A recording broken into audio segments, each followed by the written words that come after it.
তোকে আমি কতবার বলেছি যে তুই ঠিক করে কাজ করবি। আজকে তো তোর ভুলে তুই মিষ্টির দোকানে কাজটাও তো হারালি। তুমি বিশ্বাস করো মামা, আমি ইচ্ছা করে ওই প্লেটগুলো ভাঙিনি। না, তুই ইচ্ছা করিয়ে প্লেটগুলো ভেঙেছিস, যাতে তুই বাড়িতে বসে থাকিস আর আমার পয়সায় ফুটানি করে বেড়াস। তোকে আমি মানি কারে আর চিনি। না মামা, আমি ইচ্ছা করে এই প্লেটগুলো ভাঙিনি। আমার মাথা ঘুরে আমি পড়ে গেছিলাম, তাই প্লেটগুলো ভেঙে গেছে। কি করব বলো? খালি একবেলা ভাত খেয়েছি আগে 3 দিন। আমার খুব মাথা ঘুরছিল তো, তাই পড়ে গেছিলাম। না, ভাঙিনি, খালি তোর যত সব বাহানা। এই ডান্ডাটা দেখতে পাচ্ছিস তো?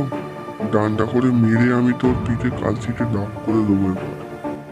না মামা, আমায় মেরো না, মেরো না আমায়, বেরো, আমায় মেরো না, বেরো এখান থেকে। আমায় মেরো তোর না মতো মামা। কুলাঙ্গার ছেলে আমার চাই না।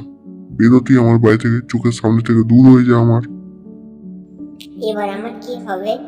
মামাকে আমার বাড়ি থেকে আজকে তাড়িয়ে দিল। আমার তো নিজের বলতে মামা ছাড়া কেউ নেই। এবার আমায় কে খেতে দেবে? আমি কোথায় শোবো? আমার যে মাথার উপরে ছাদটাও আজকে চলে গেল। যা করে হোক, মামাকে খুশি করতে হবে। অনেক টাকা উপার্জন করতে হবে আমায়।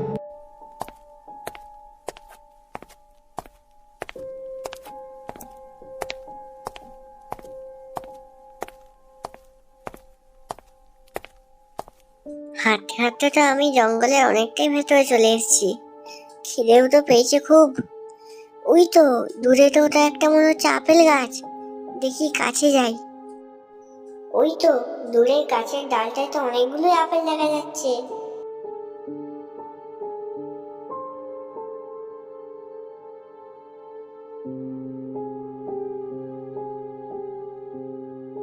কি যেন মনে হচ্ছে আমার গাছ থেকে আপেল পেড়ে খাচ্ছে।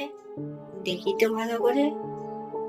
মনে তো হচ্ছে ওটা একটা বাচ্চা ছেলে, কিন্তু এত ঘন জঙ্গলের মধ্যে অত একটা ছোট ছেলে কি করছে? আহ, আপেলগুলো খেয়ে আমার তো পুরো পেটটা ভরে গেল যে।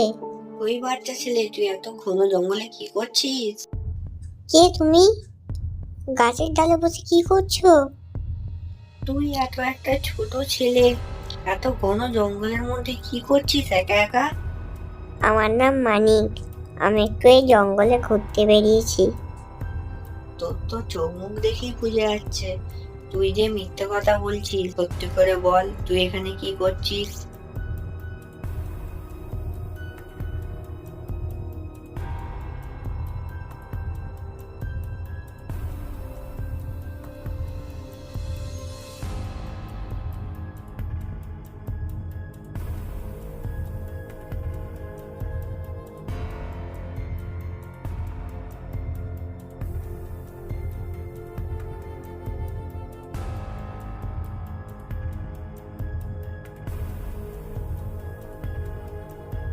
ঠিক আছে, তুই তাহলে এখন বাড়ি যা।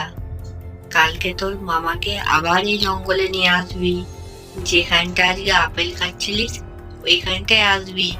দেখবি তারপর ওই আপেল গাছ থেকে একটু দূরে একটা গাছ আছে। গাছের মধ্যে দেখবি একটা গর্ত আছে। গর্তের মধ্যে দেখবি অনেক সোনাদানা আছে। সোনাদানা নিয়ে তুই বড়লোক হয়ে গেলে তখন তো আর তোর মামা তোকে আর মারতে পারবে না। আমি যা বললাম মনে থাকবে তো? হ্যাঁ হ্যাঁ, আমার সব মনে থাকবে। আমি তাহলে আজকে আসছি। মানিক, তুই নিয়ে আয়, তারপর তোর মাকে কি করি দেখ আমি। তোকে না আমি বললাম তুই আর আমার বাড়িতে আসবি না?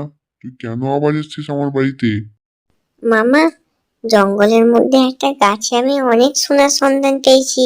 কালকে আমি তোমায় ওখানে নিয়ে যাব। তারপর আমরা আর গরিব থাকবো না। ঠিক আছে, যেন এটা সত্যি হয়।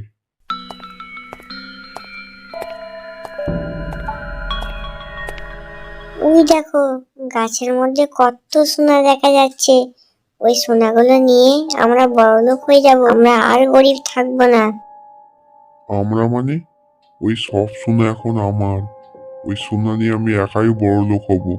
তোকে আমি কিচ্ছু দেবো না। ঠিক আছে, সব সোনা তুমিই নেবে, কিন্তু তোমার বাড়িতে একটু আমায় খালি থাকতে দিলেই হবে। তুই নিবি মানে? তোকে আমি একটা উচিত শিক্ষা দিতেই এখানে ডেকে এনেছি। তুই কিচ্ছু পাবি না। তোকে আমি একটা আজকে উচিত শিক্ষা দেবো, যা তোর সারা জীবন মনে থাকবে। কে রে এটা বললো? এ কি? কে তুমি? আমি হলাম ভালো পরী, আবার অনেকে আমায় খারাপ পরীও বলে। আমি ভালোর জন্য ভালো, আবার খারাপের জন্য খুব খারাপ। তুই মানিকের মতো ছেলেকে এত কষ্ট দিস, তোকে আজকে আমি একটা উচিত শিক্ষা দেবো। তোকে আজকে আমি চিবিয়ে খেয়ে নেবো। ভালো করি আমার মামাকে মেরো না। আমার মামা ছাড়া এই পৃথিবীতে কেউ নেই। আমার মামাকে দয়া করে বলছি মেরো না। তোর মামা যদি আমায় কথা দেয় তোকে আর মারবে না, তাহলেই আমি একমাত্র তোর মামাকে ছাড়বো, নয়তো আমার ভূতেরা এসে তোর মামাকে চিবিয়ে খেয়ে নেবে। আমায় মেরো না, আমি এই কথা দিচ্ছি। আর আমার কখনোই এই কাজ হবে না। আমি আর কখনো মানিককে কষ্ট দেবো না। আমায় দয়া করে বলছি মেরো না।